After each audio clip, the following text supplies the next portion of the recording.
Today's news. Workers on strike. We stand tall and we demand respect. Brutal temperatures. We're out here in the heat, but we're not working at our full capacity. White House cocaine probe closed. They don't know who it is. It's a complete failure. Good morning. I'm Steve Kathan with the CBS World News Roundup. Hollywood, the film capital of the world, now closed for business. 160,000 actors have gone on strike 2 months after a writer's strike began. CBS's Errol Barnett reports it's the first time both unions have been off the job at the same time in 63 years. With screenwriters and actors now both on strike,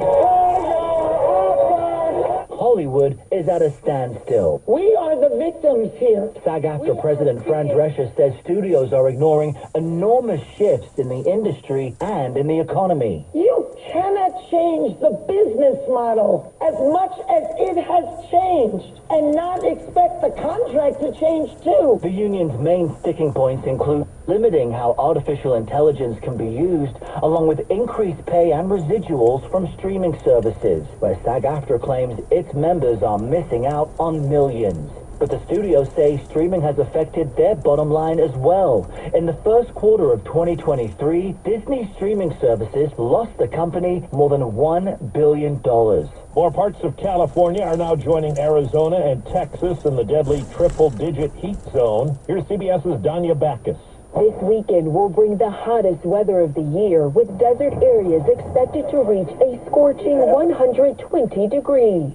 The sweltering forecast also comes with the serious threat of catastrophic wildfires. We can have brush fires any day just because it is so hot. Tanner Renz has been fighting fires in California for more than a decade. We have so much grass. It dries extremely fast. It carries fire extremely well. Firefighters say that, along with the unprecedented temps and stronger winds, mean the fires are more aggressive than ever before. There's hot, and then there's Death Valley, California. The national park there bills itself as the hottest. It could hit 120 there over the weekend. Tourists are flocking to the place to get out in the heat and then get back in the car. It's very hot. I mean, especially when there's a breeze, you would think that maybe that would give you some slight relief from the heat, but it just really does feel like an air blow dryer just going back in your face. Alessia Dempster is visiting from Scotland. The Biden administration intends to cancel $39 billion in student debts for more than 800,000 borrowers. The Education Department says it's the result of a fix to income-driven repayment plans.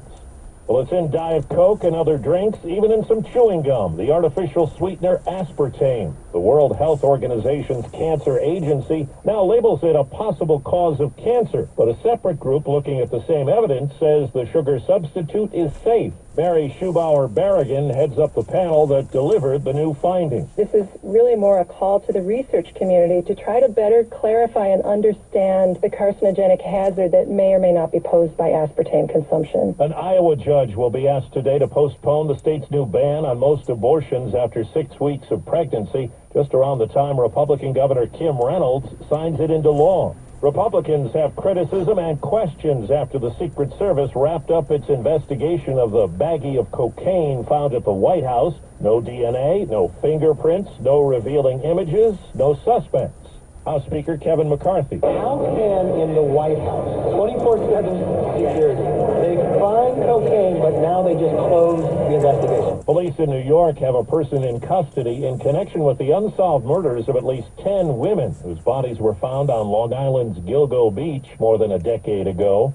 4 minutes after the hour. Staples. That's today's news.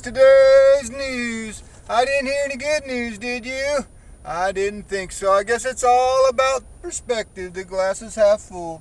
Well, as always, I want to thank you again for coming along with me on these Dash Cam News adventures. You know the drill.